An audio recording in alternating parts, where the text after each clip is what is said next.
pozos de café y lejía. A eso huele el orgullo herido cuando lo estás raspando del suelo de una estación de servicio a las 2 de la madrugada. La mayoría de la gente cree que el poder absoluto es ruidoso. No lo es. El poder es el clic silencioso y pesado de un mechero de oro en una habitación donde todos los demás contienen la respiración de repente. Maeve solo intentaba recoger los malditos vasos. Se suponía que no debía entender su idioma. Y desde luego, no debía responderle. Pero el agotamiento crónico te vuelve estúpido, y la estupidez hace que te noten hombres que se ganan la vida arruinando otras. La lluvia golpeaba el cristal esmerilado de la sala VIP. Convertía las luces de neón de la ciudad en manchas borrosas y sangrantes de carmesí y morado. El talón izquierdo de Maeve tenía una ampolla del tamaño de una moneda. Rozaba en carne viva contra el cuero rígido de sus tacones negros obligatorios con cada paso que daba. Movió la bandeja de servir, dejando que la madera barnizada se clavara en su cadera para quitarse algo de peso de las muñecas. 4 whiskies dobles, solos, 2 decantadores de cristal con agua helada. Un plato de embutidos que costaba más que el alquiler de su semana. Mesa 7, Maeve, gruñó Richard mientras pasaba a su lado en el estrecho pasillo de servicio. Olía a chicle de menta barato y a sudor nervioso. No los mires, no te quedes, deja las bebidas, limpia la condensación y vete. Ella no asintió. Simplemente empujó la pesada puerta de roble que separaba la caótica y ruidosa cocina del silencioso santuario de terciopelo de las salas privadas. El cambio en el aire fue inmediato. La humedad de los lavavajillas y el aceite de freír desapareció. Fue reemplazada por el frío agresivamente seco y climatizado de la riqueza extrema. El olor de los paneles de madera de cedro envejecido se mezclaba con el agudo toque metálico del ozono y el humo de puros de alta gama. La mesa 7 estaba en el rincón más alejado, flanqueada por 2 hombres que parecían menos guardaespaldas y más muros de carga, envueltos en lana italiana. No se movieron cuando ella se acercó, pero sus ojos siguieron sus clavículas, sus manos, su bandeja.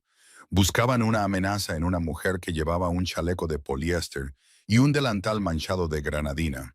En el centro del reservado semicircular estaba sentado Gabriel. Ella no sabía su apellido, pero todos en la trastienda conocían el nombre. No venía a menudo, quizás una vez cada 3 meses, pero cuando lo hacía, el aire en el restaurante se volvía quebradizo. No era una caricatura ruidosa y bulliciosa del crimen organizado. No llevaba anillos llamativos ni golpeaba la mesa con los puños. Estaba inquietantemente quieto. Mientras se acercaba al borde de la mesa, mantuvo la vista fija en la superficie de caoba. Gabriel estaba recostado contra el cuero rojo oscuro, con un teléfono pegado a la oreja. Su mano libre descansaba sobre la mesa, con sus largos dedos trazando ociosamente el borde de un vaso bajo vacío. Ella notó los nudillos, pálidos, ligeramente marcados por cicatrices, la piel tensa sobre el hueso. Le dije a Arthur que el contenedor se queda en los muelles hasta que el representante del sindicato reciba su sobre. Dijo Gabriel al teléfono. Su voz era baja, un barítono oscuro y grave que vibraba bajo el suave jazz que sonaba por los altavoces ocultos. No había acento en su inglés, solo una entrega plana y sin emociones que sonaba aburrida por la violencia que implicaba. Si lo abre antes, rómpanle los dedos, todos, y luego llámenme. Lanzó el teléfono sobre la mesa. Aterrizó con un golpe sordo junto a un cenicero.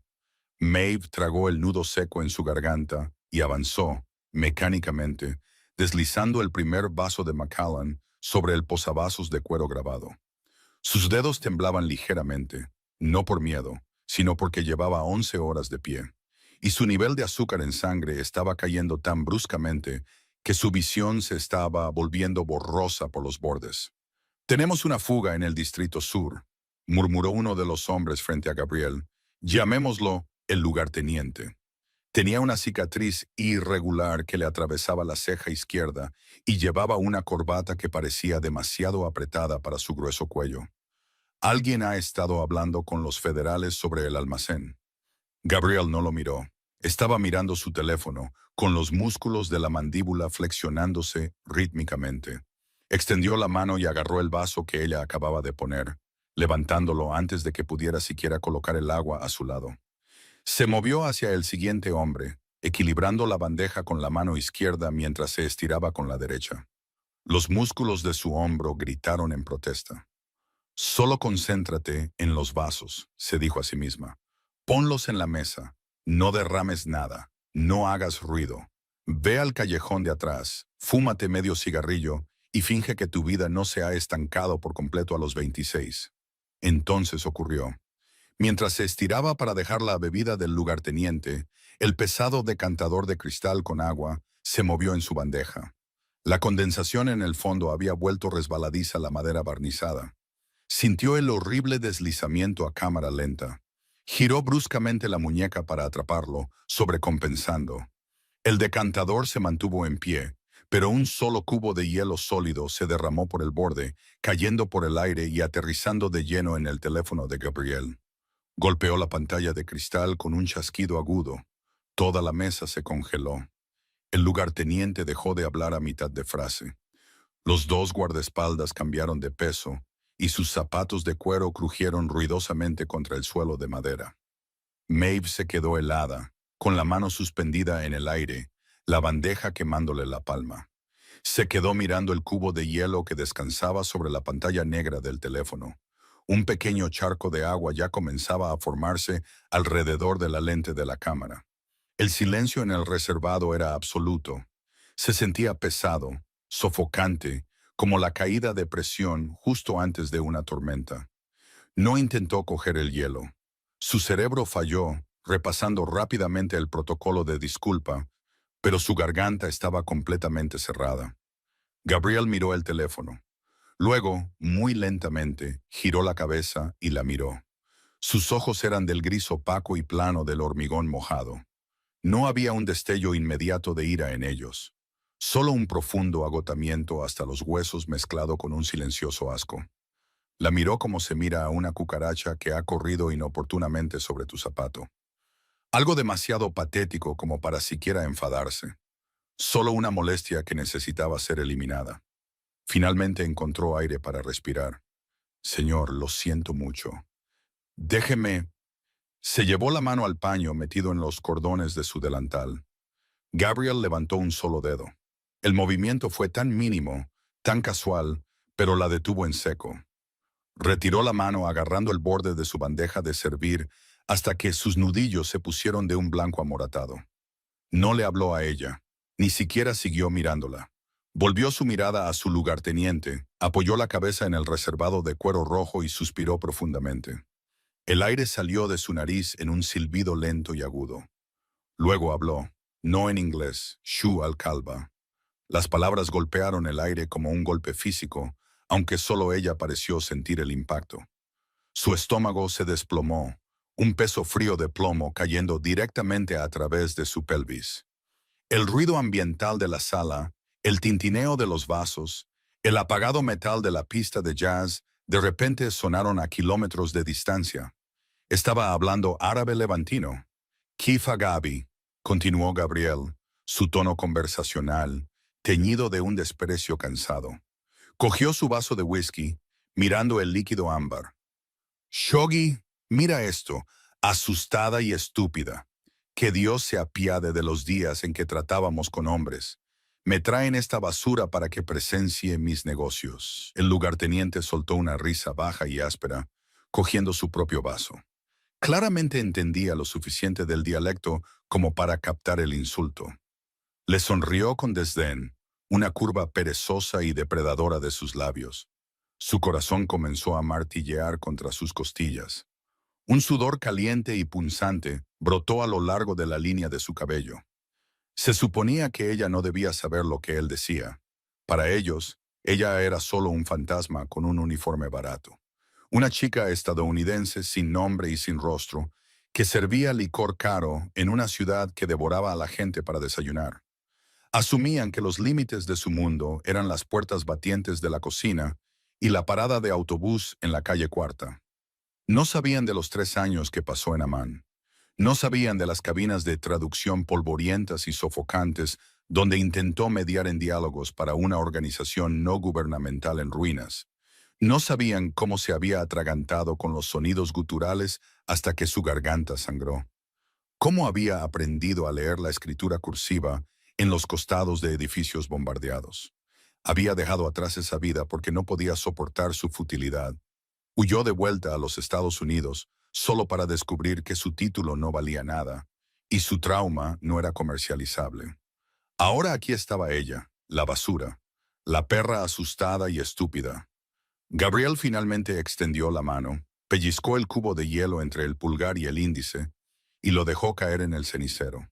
No se molestó en limpiar el agua de su teléfono. Simplemente agitó la mano despectivamente en su dirección, un gesto que uno podría usar para espantar una mosca.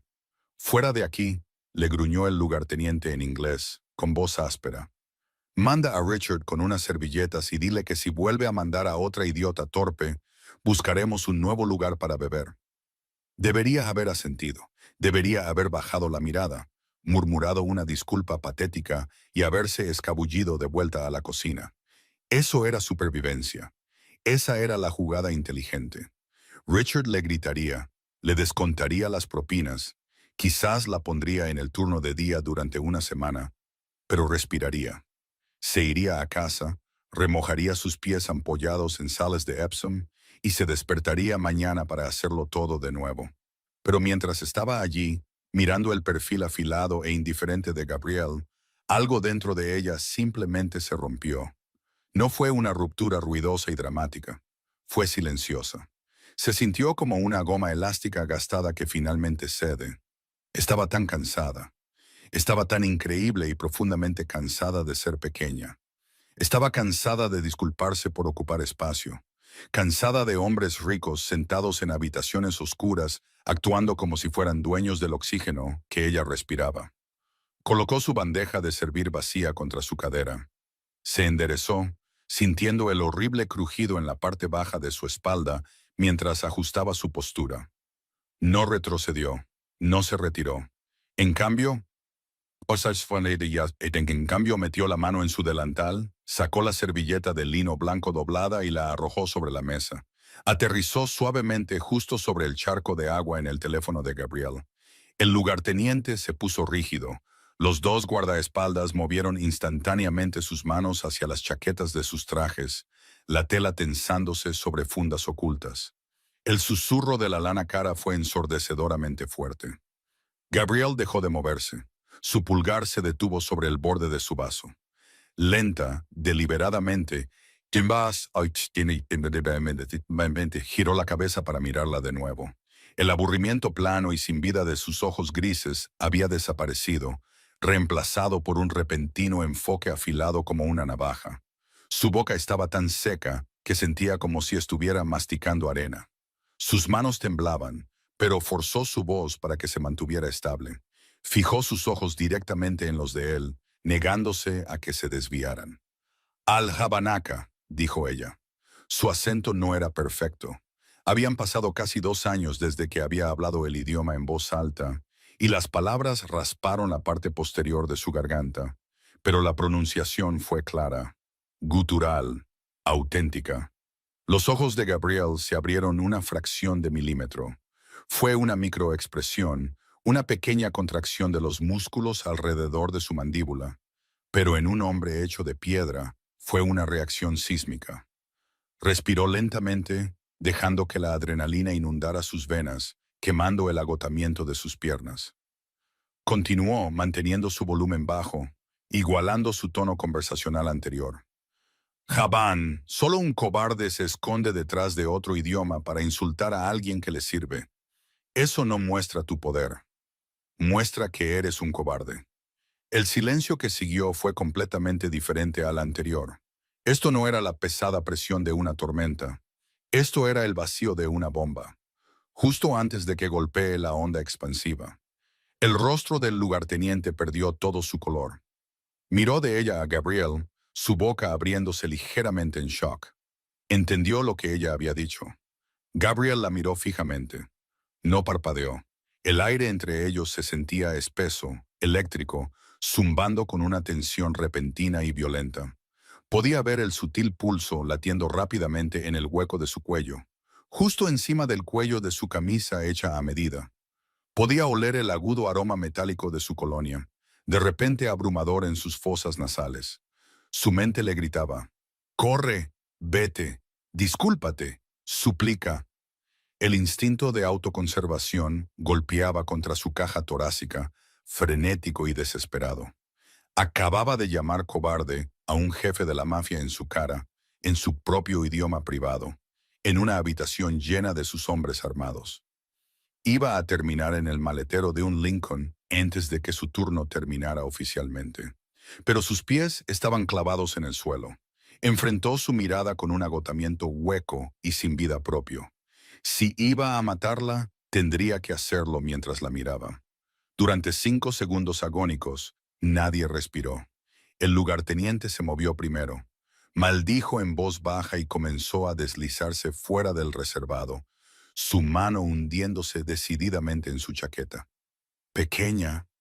Gabriel levantó la mano. No miró al lugarteniente. No giró la cabeza. Simplemente levantó la palma en el aire. Y el otro hombre se congeló al instante, hundiéndose de nuevo en el asiento de cuero, con una mirada de pura furia contenida. Gabriel bajó lentamente la mano. La colocó plana sobre la mesa, justo al lado de la servilleta que ella había arrojado. Inclinó la cabeza ligeramente, estudiando su rostro como si la viera por primera vez.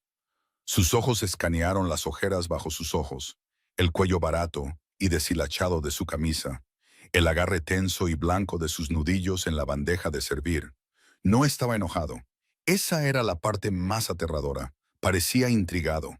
El hormigón gris y muerto de sus ojos había cambiado, captando la tenue luz de la sala y convirtiéndose en acero pulido. Se inclinó hacia adelante, acortando la distancia física entre ellos. Ella se obligó a no retroceder cuando su rostro se acercó a centímetros de su pecho. «Tu acento es levantino», dijo en inglés. Su voz era un susurro bajo y vibrante que le erizó el vello de los brazos. «Pero tu gramática es puramente de libro de texto. ¿Quién te enseñó?» Ella tragó saliva con dificultad. «La vida». Una pequeña y aguda exhalación de aire escapó de su nariz.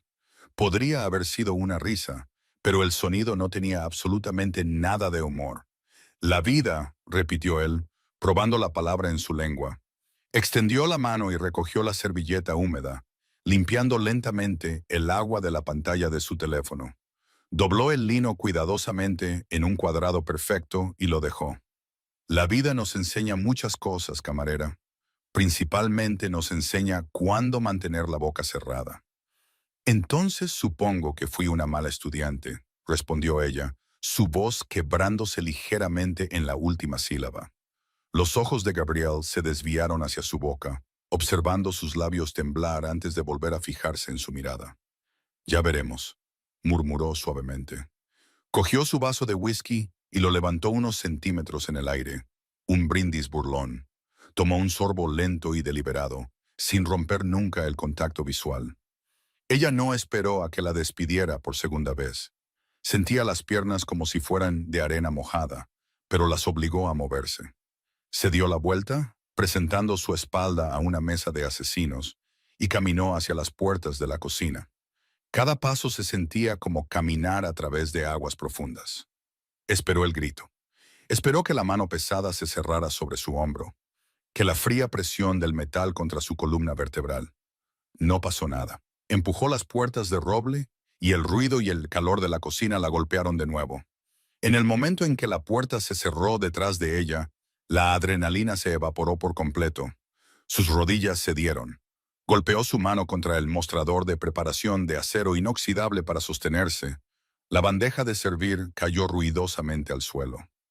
«Jesús, Maeve», ladró Richard desde el otro lado de la habitación, blandiendo un par de pinzas. «Cuidado con el equipo».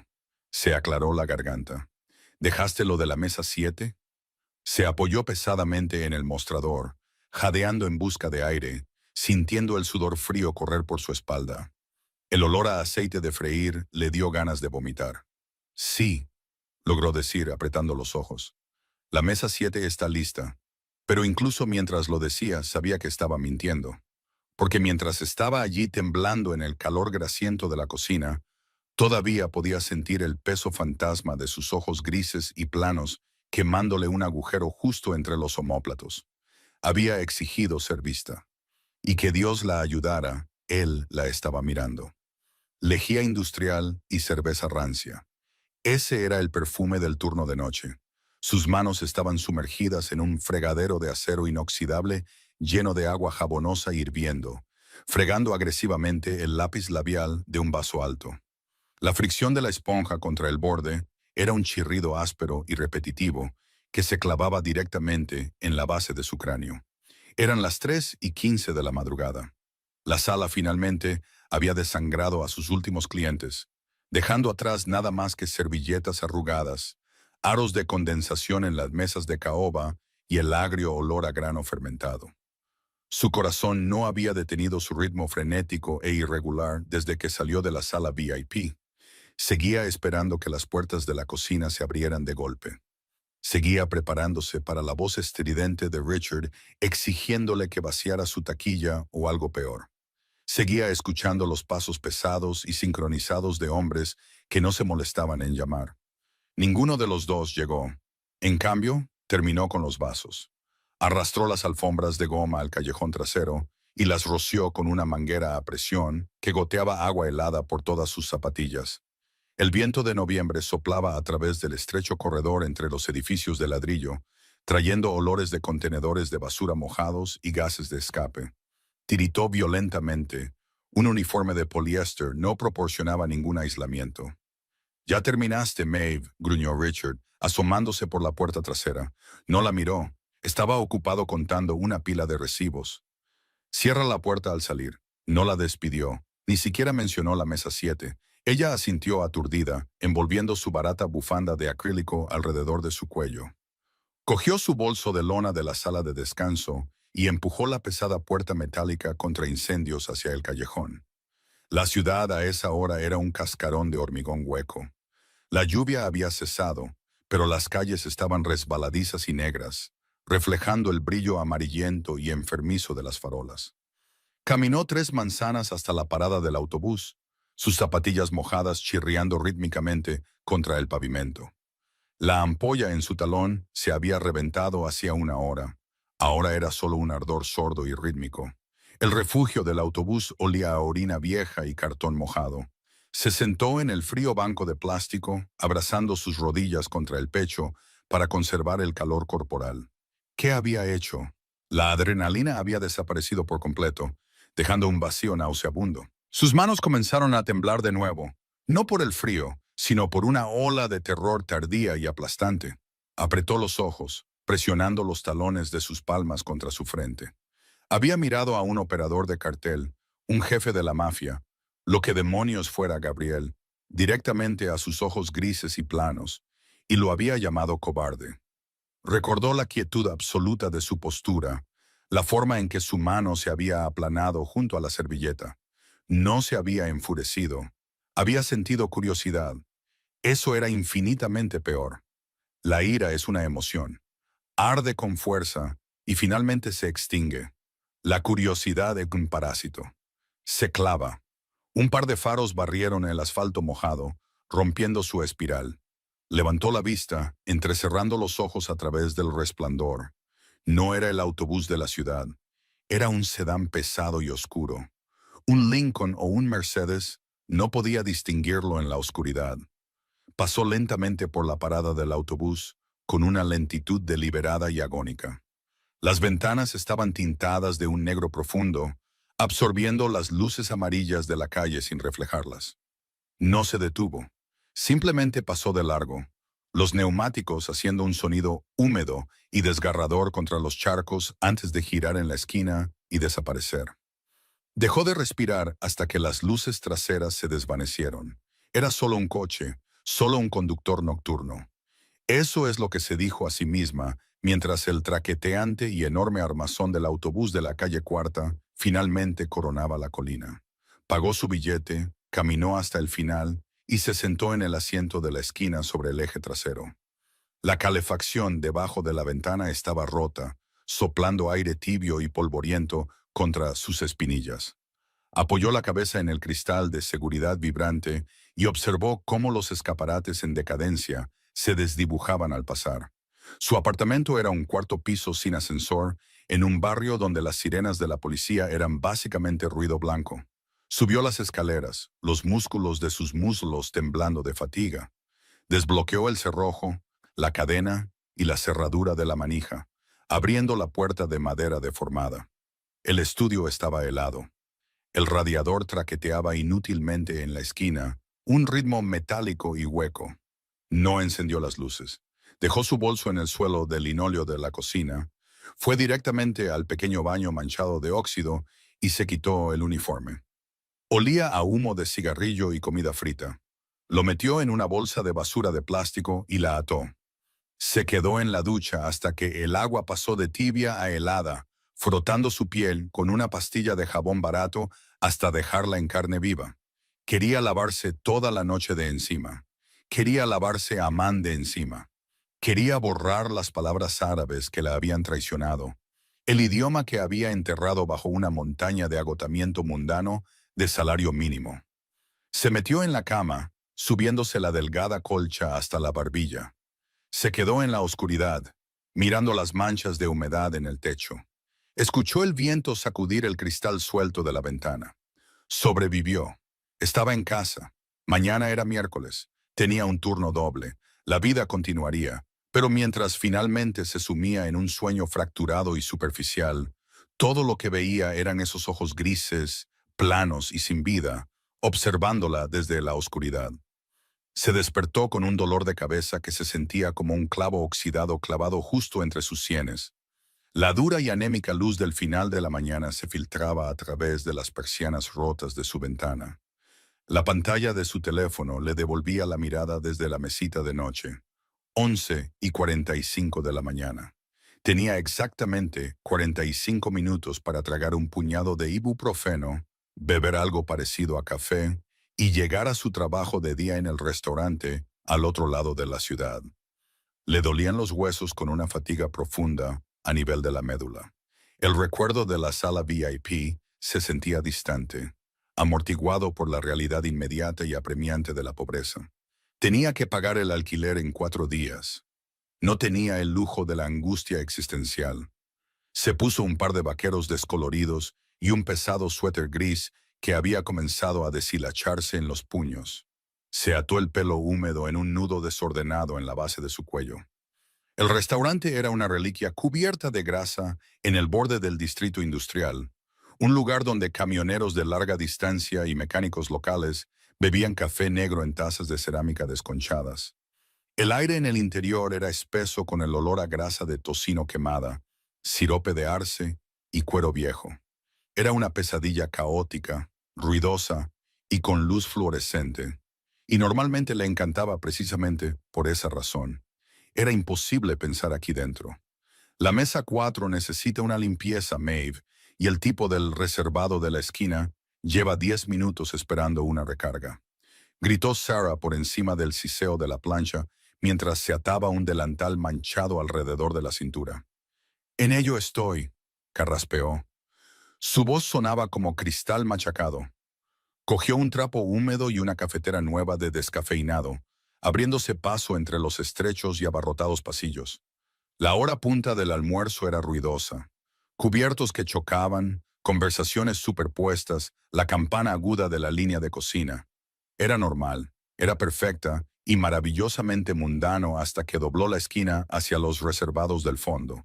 El hombre sentado en el reservado de vinilo rojo no llevaba un mono de mecánico ni un uniforme de reparto. Llevaba un traje oscuro e impecablemente confeccionado que probablemente costaba más que los ingresos anuales del restaurante. Un abrigo gris carbón estaba cuidadosamente colgado sobre el respaldo del asiento. Tenía una cicatriz irregular que le atravesaba la ceja izquierda. La cafetera en su mano de repente se sintió como un peso de 10 libras. Sus pies dejaron de moverse. El ruido ambiental del restaurante, el masticar, las risas, el traqueteo de los platos, pareció reducirse a un zumbido apagado, dejando un pitido en sus oídos. Era el lugarteniente, el hombre que se había reído del insulto de Gabriel, el hombre que había echado mano a su pistola.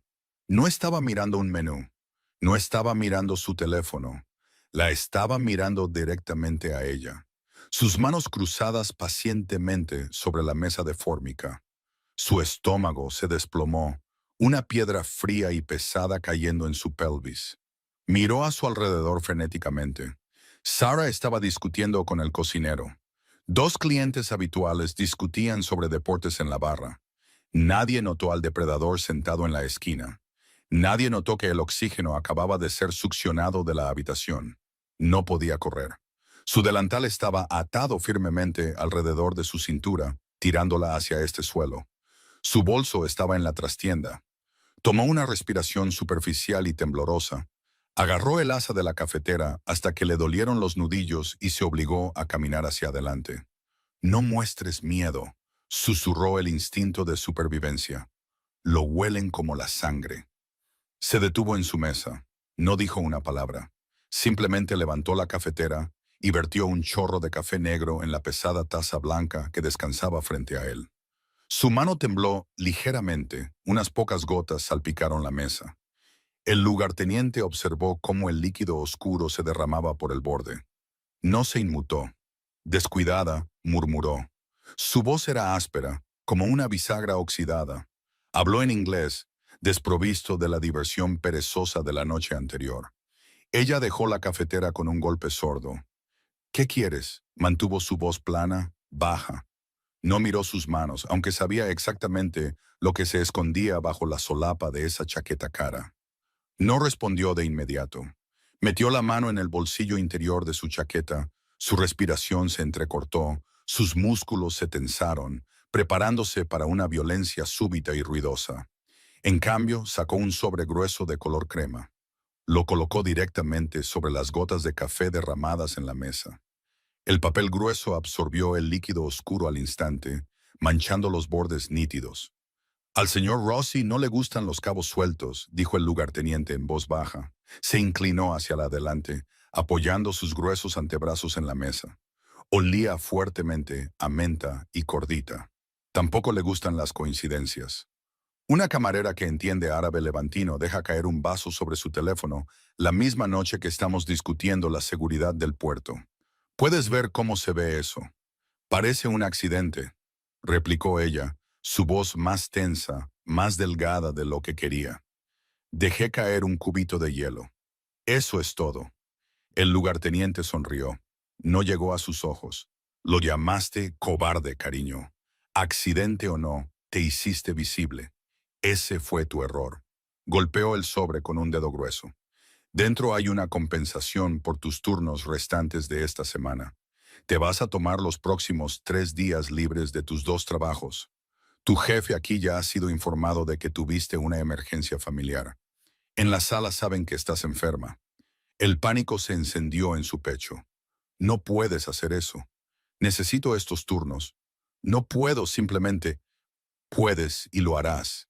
La interrumpió su tono completamente desprovisto de agresión, lo que de alguna manera lo hacía aterradoramente absoluto. Hay una dirección en el reverso de ese sobre. Mañana a las 9 de la mañana, un coche te estará esperando fuera de tu edificio para llevarte allí. El señor Rossi tiene preguntas para ti. Las responderás. Se quedó mirando el sobre grueso. El papel crema se sentía como una sentencia de muerte sobre una mesa pegajosa de restaurante. ¿Y si no me subo al coche?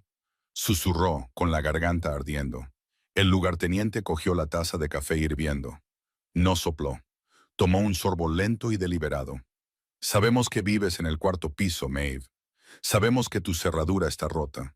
Sabemos que trabajaste para una organización no gubernamental en Amán entre 2021 y 2024. Sabemos que te fuiste de repente. Sabemos que no tienes familia cercana en un radio de 500 metros. Dejó la taza suavemente. Si no te subes al coche, subiré a buscarte. Te prometo que no seré educado al respecto. No esperó a que ella lo procesara.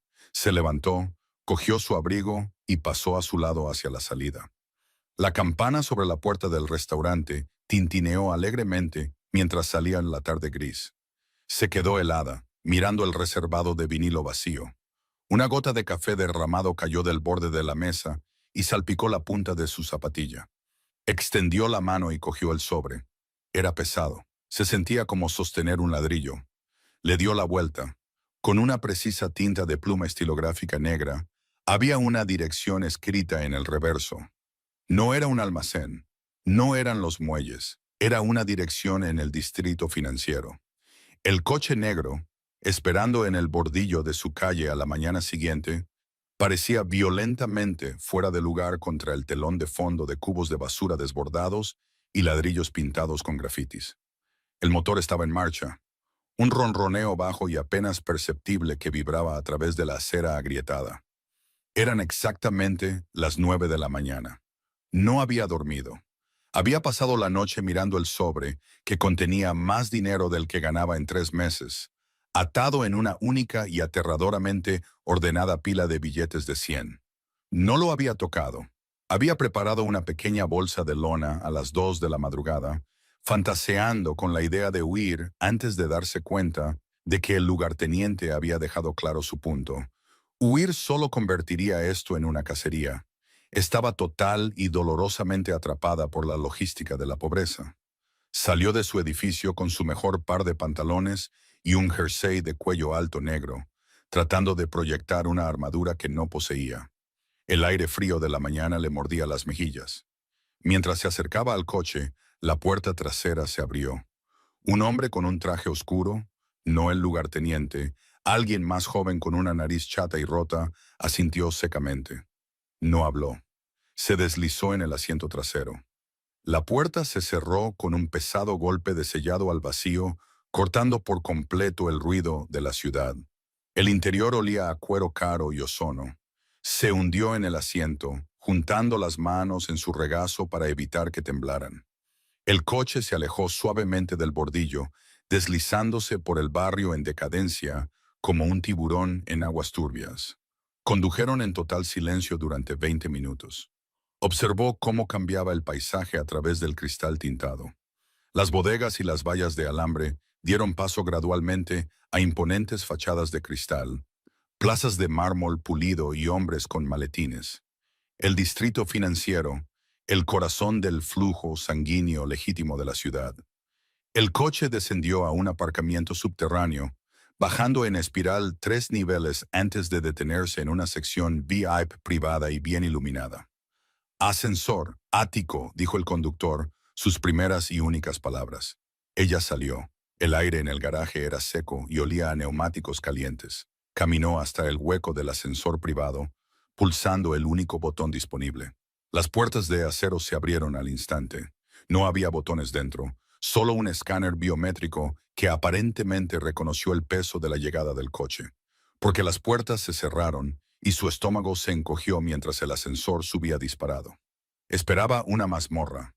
Esperaba una habitación oscura y llena de humo en un sótano. Las puertas del ascensor sonaron y se abrieron, revelando una extensión de luz solar cegadora y clínica. Salió a una oficina de concepto abierto que ocupaba toda la planta superior. Ventanas del suelo al techo ofrecían una vertiginosa vista panorámica del puerto y las aguas grises y agitadas de la bahía. Los suelos eran de hormigón pulido. El mobiliario era minimalista, ángulos afilados de acero negro y roble blanco. Parecía la sede de una empresa tecnológica, no una fortaleza de la mafia. En el extremo de la habitación, sentado detrás de un enorme escritorio, estaba Gabriel Rossi. Llevaba una camisa de vestir blanca e impecable, con las mangas arremangadas hasta los antebrazos, dejando al descubierto la piel pálida y una tenue red de cicatrices desvaídas y dentadas que subían por su muñeca izquierda. Llevaba gafas de leer con montura plateada, mirando fijamente una tableta brillante. No levantó la vista cuando se abrieron las puertas del ascensor. La absoluta banalidad de la escena era de alguna manera más aterradora que si hubiera estado sosteniendo una pistola. Solo estaba haciendo papeleo. Se quedó junto al ascensor, con el corazón martilleando un ritmo frenético contra sus costillas. Se negó a caminar hacia él. Si quería hablar con ella, podía reconocer que estaba en la habitación. Pasaron 2 minutos. El silencio era pesado, opresivo, roto solo por el suave y rítmico golpeteo de su lápiz óptico contra la pantalla de la tableta. Finalmente, dejó el lápiz. Se quitó las gafas de leer, se pellizcó el puente de la nariz y dejó escapar un largo y silencioso suspiro. Luego la miró a la dura luz del día. Sus ojos no eran del gris plano del hormigón mojado, eran más claros, casi del color del hielo fracturado. Mantenían esa misma curiosidad intensa y diseccionadora de la sala. No tocaste el dinero, dijo. Su voz se extendió por la habitación vacía, un barítono bajo y grave que no necesitaba volumen para ser imponente. Ella tragó saliva con dificultad, con la garganta seca como papel de lija. No acepto indemnizaciones por despido de trabajos que no he dejado. Dejaste el trabajo en el momento en que abriste la boca el lunes por la noche. Respondió Gabriel con calma. Se reclinó en su silla de cuero, juntando las yemas de los dedos. Ven aquí. No era una petición. Obligó a sus piernas a moverse, cruzando la vasta extensión de hormigón pulido. Sus zapatos sensatos resonaron ruidosamente, destruyendo por completo cualquier ilusión de un acercamiento silencioso y digno. Se detuvo a unos buenos 3 metros del borde de su escritorio. Gabriel la observó todo el tiempo, su mirada catalogando el cruce defensivo de sus brazos, la rigidez de su mandíbula, las ojeras que amorataban la piel bajo sus ojos. Mav dijo, saboreando su nombre. Lo dijo lentamente, alargando la vocal. 26 años. Un título en lingüística que no has usado en 2 años. Trabajas 50 horas a la semana, entre un restaurante que viola 3 códigos de salud y una sala que cobra de más por licor aguado. Si me trajiste aquí para criticar mi currículum, podrías haber enviado un correo electrónico. Soltó ella. Las palabras salieron de su boca antes de que su cerebro pudiera detenerlas. Su corazón se detuvo. Se preparó para la ira, para que el lugarteniente apareciera por una puerta oculta y le rompiera la mandíbula. Gabriel no se movió. Una sonrisa lenta y aterradoramente sutil apareció en la comisura de su boca. Era una expresión oscura y hueca. Desafío, murmuró. Es un mecanismo de defensa extraño para alguien que está claramente aterrorizada. Tu corazón late tan fuerte que puedo ver el pulso en tu cuello desde aquí. Ella se llevó la mano a la garganta defensivamente. Lo odiaba por notarlo. Lo odiaba por tener razón. Estoy aquí, dijo, forzando su voz a estabilizarse. Tu hombre me amenazó. Estoy aquí. ¿Qué quieres? Gabriel separó los dedos y apoyó las manos planas sobre el escritorio. El lunes por la noche, reaccionaste. La gente que trabaja en servicios no reacciona ante mí. Se desvanecen en el papel pintado. No solo entendiste un dialecto nativo de una parte muy específica y muy violenta del mundo, sino que poseíste la idiotez de usarlo para insultarme. Se levantó. Era más alto de lo que ella pensaba, de hombros anchos y con una energía densa y contenida. Caminó lentamente alrededor del borde del escritorio, apoyándose en la parte delantera, cruzando los tobillos. La proximidad hizo que el aire de la habitación se sintiera instantáneamente 10 grados más frío. Mis socios creen que eres una infiltrada. Continuó casualmente. Un puesto de escucha para los federales o quizás una espía para la familia Moretti.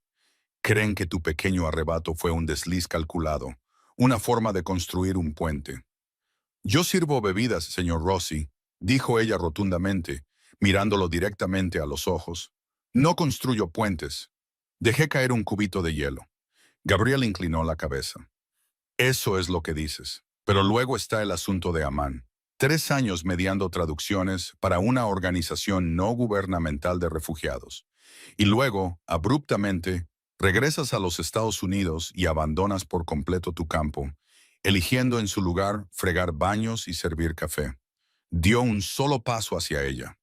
No creo en los accidentes, Mav, y no creo en el talento desperdiciado. Dime por qué una mujer que habla árabe levantino perfecto se esconde en un restaurante de mala muerte. No me estoy escondiendo, mintió ella. Sí lo haces, afirmó él, acercándose más. Podía oler el ozono y la madera de cedro en él.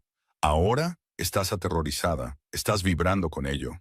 Pero el lunes por la noche, cuando hablé, la ira superó momentáneamente el miedo. ¿Por qué? Ella miró sus nudillos pálidos y con cicatrices que descansaban sobre sus pantalones. Pensó en el polvo, la sangre, la absoluta y aplastante futilidad de traducir el dolor de madres que lo habían perdido todo a manos de hombres a los que no les importaba. Pensó en los hombres ricos con traje que orquestaban la violencia desde habitaciones con aire acondicionado, mientras la gente con la que vivía se desangraba en las calles. Levantó la vista, encontrándose con sus ojos de hielo fracturado, dejando que una fracción de esa vieja y amarga podredumbre se filtrara en los suyos.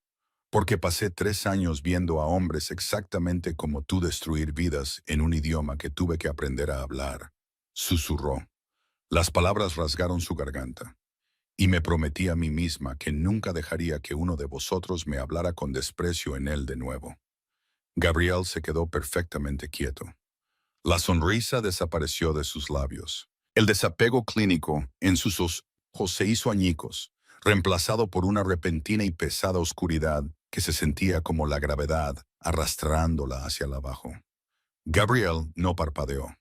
El silencio se extendió entre ellos, delgado y frágil como el cristal hilado. Acababa de poner su verdad más oscura y patética a los pies de un hombre que se dedicaba a la extorsión y la sangre, esperando que se burlara de ella, o peor, que la compadeciera. No hizo ninguna de las dos cosas. En cambio, dio un paso atrás, rompiendo la sofocante proximidad. La pesada oscuridad en sus ojos no retrocedió, pero cambió, solidificándose en algo frío y calculador. Levantó la mano lentamente, desabrochando el botón superior de su impecable camisa blanca, sin apartar la vista de su rostro. 3 años, repitió, su voz bajando una octava. Te sentaste en el polvo y tradujiste el dolor del daño colateral. Viste a hombres quemar el mundo y decidiste que tu penitencia era volver aquí, servir whisky barato y desaparecer entre los trabajadores pobres. Se llama ganarse la vida, replicó ella, aunque su voz carecía de su veneno anterior. Sus piernas comenzaban a temblar. Se llama suicidio financiero, nacido de la culpa del superviviente, corrigió Gabriel sin esfuerzo. Caminó detrás de su enorme escritorio y se sentó, reclinándose en el cuero. La distancia física le permitió tomar una respiración completa por primera vez en 5 minutos. Y es un profundo desperdicio de un conjunto de habilidades especializadas. Un conjunto de habilidades que actualmente requiero. Su corazón dio un golpe doloroso e irregular. No trabajo para criminales. Trabajabas en un restaurante que blanquea dinero para los corredores de apuestas locales. Maeve, sirves bebidas en una sala propiedad de una sociedad fantasma vinculada a mi lugarteniente. Ya trabajas para criminales. La única diferencia es la escala salarial. Abrió una caja de plata en su escritorio, extrayendo un puro pesado y apagado. No lo encendió, simplemente lo hizo rodar entre sus dedos con cicatrices. El viernes llega una delegación de Beirut. Están moviendo producto a través de los puertos del este. Mi traductor habitual sufrió un repentino y violento caso de envenenamiento por plomo la semana pasada. Necesito a alguien en la sala que entienda el dialecto, los matices culturales y el subtexto. Contratas a un profesional, dijo ella con las palmas sudorosas. Los profesionales hacen preguntas. Los profesionales tienen una ética que puede ser comprometida o aprovechada por los federales, afirmó Gabriel, su mirada clavándola en el suelo. Estás arruinada. No tienes familia. Tienes un profundo odio moralista hacia hombres como yo, lo que significa que no caerás en su encanto y no intentarás jugar un segundo ángulo. Eres perfecta. Dije que no. $10,000, dijo él. La cifra quedó suspendida en el aire estéril y climatizado del ático. Su respiración se entrecortó. $10,000. Ese era el alquiler de su año. Eso eran comestibles. Eso era un colchón nuevo que no le clavaba los muelles en las costillas. Era la libertad del pánico diario y aplastante de revisar su cuenta bancaria. Gabriel observó cómo las matemáticas se desarrollaban en su cabeza. Observó cómo sus principios chocaban violentamente con su pobreza. No sonrió, pero pudo sentir su triunfo. Una reunión, continuó suavemente, recogiendo el sedal. 3 horas de tu tiempo. Te sientas en una silla. Me dices exactamente lo que dicen cuando creen que no estoy escuchando. Y luego te vas. Incluso haré que mi conductor te deje de vuelta en tu miserable cuarto piso sin ascensor. Nunca tendrás que volver a verme. ¿Y si todavía me niego? Gabriel dejó el puro sobre el escritorio. Se inclinó hacia adelante, entrelazando los dedos. La quietud depredadora regresó. Te estoy ofreciendo una elección porque aprecio tu ira, Maeve. Es raro que alguien me mire con genuino asco en lugar de miedo, pero no confundas mi aprecio con paciencia. Su voz era una calma plana y muerta. Ya estás en mi mundo. Entraste en él en el momento en que arrojaste esa servilleta. Puedes salir de este edificio hoy, pero perderás el restaurante. Perderás la sala. Tu casero encontrará una razón para desalojarte para el martes. No te pondré un dedo encima, pero haré que esta ciudad sea inhabitable para ti.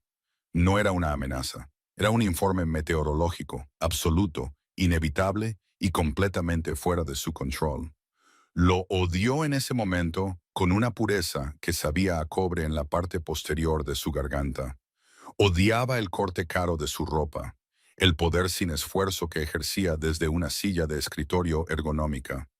Pero, sobre todo, odiaba que una pequeña y enferma parte de su cerebro se sintiera aliviada. La decisión estaba tomada por ella. Ya no tenía que ser valiente. Miró sus zapatos sensatos y rosados.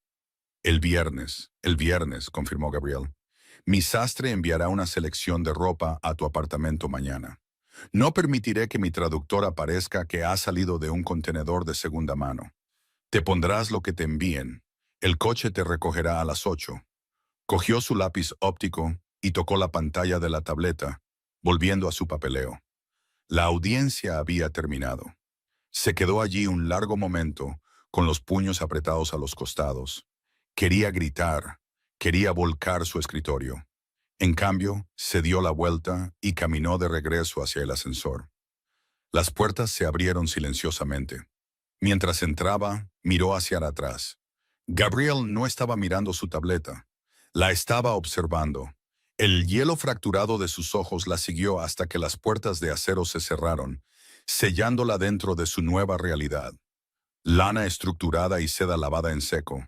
Así es como se siente la complicidad contra la piel. El vestido que la gente de Gabriel había enviado era un vestido tubo de manga larga de color carbón. Le quedaba con una precisión aterradora, una armadura hecha a sus medidas exactas. Venía con un par de zapatos de tacón de cuero negro que no le apretaban los talones y un discreto auricular negro mate. Mirándose en el espejo agrietado de su baño, no reconoció a la mujer que le devolvía la mirada. El agotamiento seguía allí, pintando sombras amoratadas bajo sus ojos, pero la baratura había desaparecido. Se veía elegante, se veía peligrosa. La reunión no fue en el ático.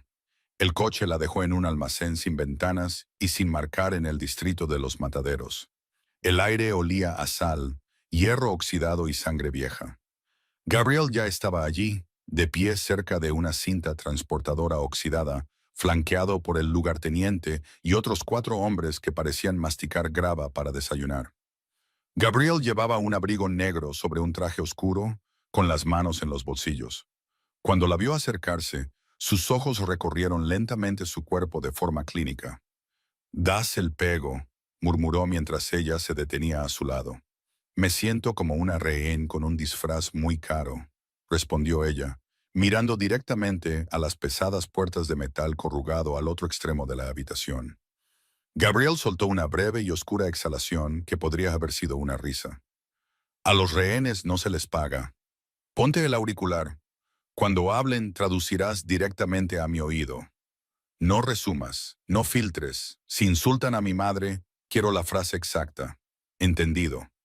Se colocó el pequeño dispositivo en la oreja izquierda. 10 minutos después, las puertas corrugadas se abrieron con un gemido. 3 todoterrenos negros entraron en el almacén, sus neumáticos crujiendo sobre el hormigón. Las puertas se abrieron al unísono y la delegación levantina salió. El líder era un hombre mayor con una espesa barba canosa y ojos como obsidiana pulida. Llamémoslo Tariq.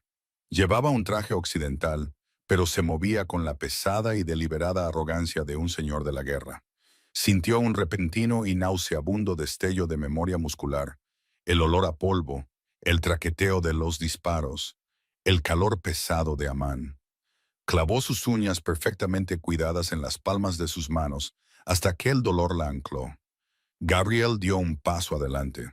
Tariq, bienvenido a mi ciudad.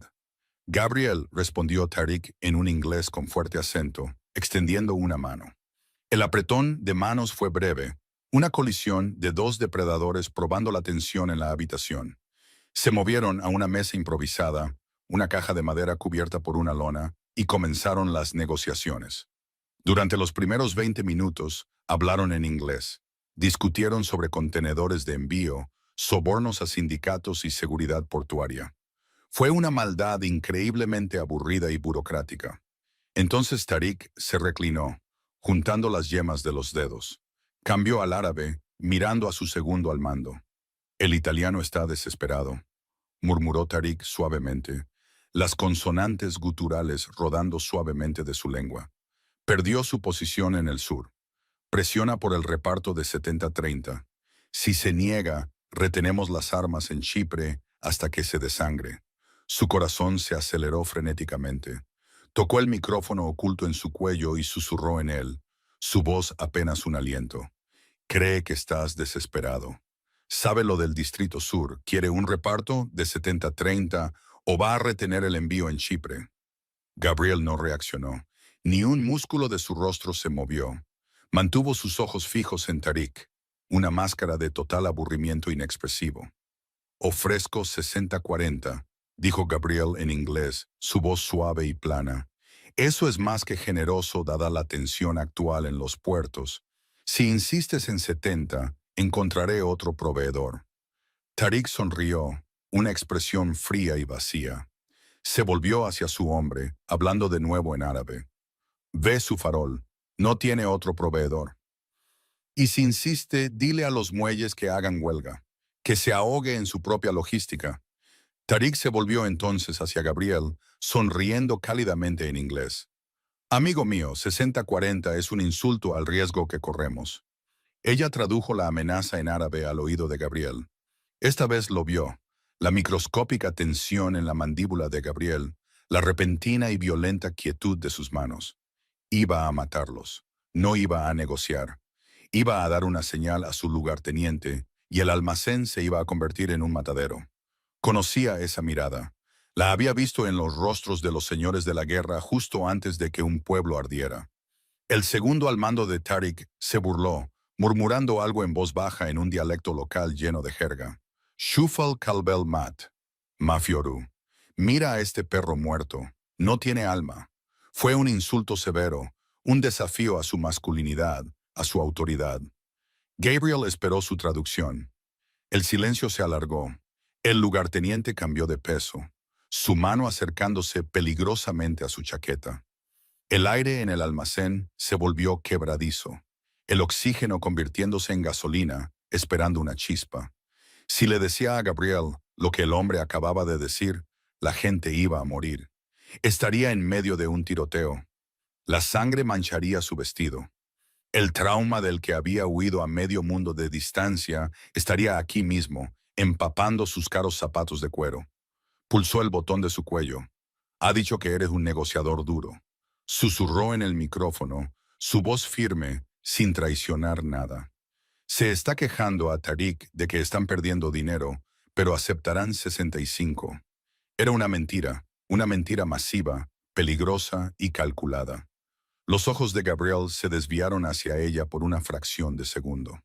Fue una mirada aterradora que le atravesó el cráneo. Sabía que ella había alterado algo. Podía sentir la falta de simetría entre la burla del hombre y su traducción estéril. Pero Gabriel Rossi no era un hombre imprudente. Calculó las probabilidades. Volvió a mirar a Tariq. 65, dijo Gabriel suavemente. Y el contenedor llega para el jueves. ¿Tenemos un trato? Tariq miró a su segundo al mando, sorprendido por el repentino compromiso. El segundo al mando frunció el ceño, confundido, pero asintió lentamente. Tariq se volvió hacia Gabriel. El jueves, aceptó Tariq. La tensión se evaporó. Se dieron la mano. La delegación levantina volvió a sus todoterrenos y salió del almacén, llevándose consigo la sofocante amenaza de violencia. Se quedó paralizada junto a la caja de madera. Sentía las piernas como gelatina. Acababa de mentirle a un jefe de la mafia para detener una guerra de bandas. El bajón de adrenalina la golpeó tan fuerte que su visión se nubló. «Despejen la sala», ordenó Gabriel, sin mirar a sus hombres. En 30 segundos, el lugarteniente y los guardias se habían ido, retirándose a los vehículos de fuera.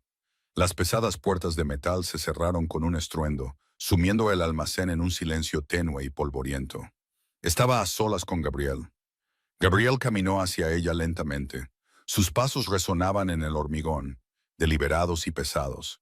Se detuvo a centímetros de ella, invadiendo su espacio físico con un calor repentino y abrumador.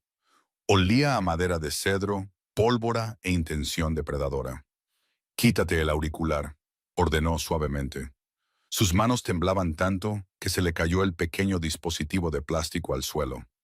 No se agachó a recogerlo. Mantuvo la barbilla alta, encontrando su mirada. Gabriel extendió la mano. Ella se encogió, preparándose para un golpe, pero su mano pasó por completo de su cara. Su palma grande y con cicatrices se envolvió alrededor de la parte posterior de su cuello. Sus dedos se enredaron en el pelo en la base de su cráneo, su pulgar descansando peligrosamente cerca de su arteria carótida. El contacto fue eléctrico. Envió una onda de choque violenta y confusa de miedo y un calor repentino y agonizante directamente por su columna vertebral. Jadeó. Sus labios se separaron. Sus ojos se abrieron de par en par. «Me mentiste», susurró Gabriel, inclinándose tan cerca que su aliento rozó su mejilla. «Filtraste la traducción. Gestionaste activamente la negociación. Detuve un baño de sangre». Forzó las palabras, su voz temblando contra la presión de su agarre. «Te insultó. Si lo hubiera traducido, habrías ordenado a tus hombres que dispararan. Salvé tu trato». El pulgar de Gabriel acarició el pulso errático que saltaba en su cuello. La suavidad del gesto contrastaba horriblemente con la violencia en sus ojos. «¿Crees que entiendes cómo funciona mi mundo porque pasaste unos años viendo a matones callejeros en el desierto?», murmuró, su voz un oscuro susurro de terciopelo. «¿Crees que me salvaste de mi propio temperamento? No tengo temperamento, Maeve. Soy una máquina. Si los hubiera querido muertos, habrían estado muertos antes de salir de los coches». La acercó un centímetro más. La parte delantera de su vestido de carbón rozó la lana de su abrigo. «Lo que dijo», continuó Gabriel, su voz bajando a una vibración casi silenciosa, «fue un insulto a mi alma. Capté la palabra kalb, perro, y te la tragaste para proteger la paz. Hice lo que tenía que hacer», respiró ella, incapaz de apartar la vista de sus ojos de hielo fracturado. «Me niego a ser la razón por la que mueren hombres».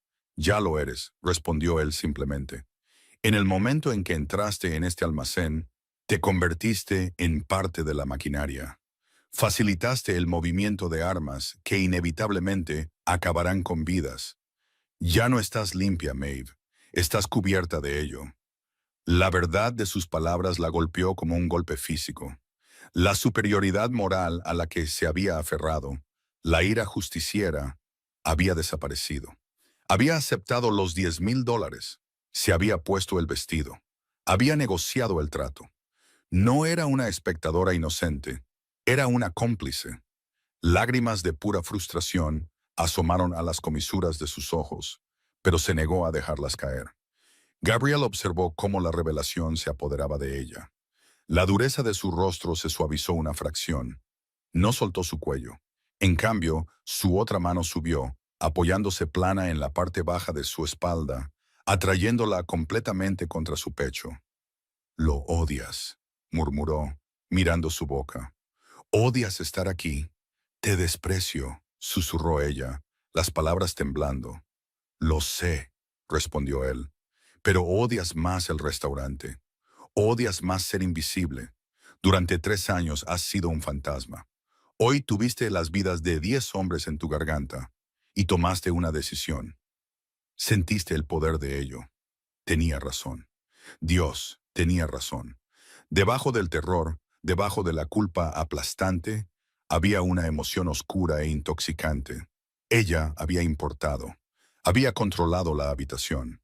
Gabriel inclinó su cabeza hacia atrás ligeramente, exponiendo su garganta a la tenue luz. No eres una camarera, Maeve. Eres un arma que se ha dejado oxidar. Simplemente te estoy afilando. No la besó. La tensión entre ellos lo pedía a gritos. Una gravedad espesa y sofocante los atraía. Pero no cruzó esa línea. Entendía el poder demasiado bien. Sabía que tomarlo no era tan efectivo como hacer que ella lo deseara. Lentamente desenrolló sus dedos de su cabello. Dejó caer la mano de su cintura. La repentina ausencia de su calor la dejó temblando, sin aliento y completamente desarmada. Los 10,000 estarán en tu cuenta por la mañana, dijo Gabriel, retrocediendo y reconstruyendo instantáneamente el muro impenetrable del jefe de la mafia. Mi conductor te llevará a casa. Se dio la vuelta y caminó hacia las puertas corrugadas, dejándola sola en el centro del almacén. Se miró las manos. Habían dejado de temblar. El terror había desaparecido, reemplazado por una resignación fría y pesada. Tocó la tela del vestido caro, sintiendo su elegante estructura contra sus costillas. Pensó en las paredes mohosas de su apartamento. Pensó en el olor a lejía y cerveza vieja en la sala. Gabriel Rossi no solo había comprado su silencio hoy, la había infectado.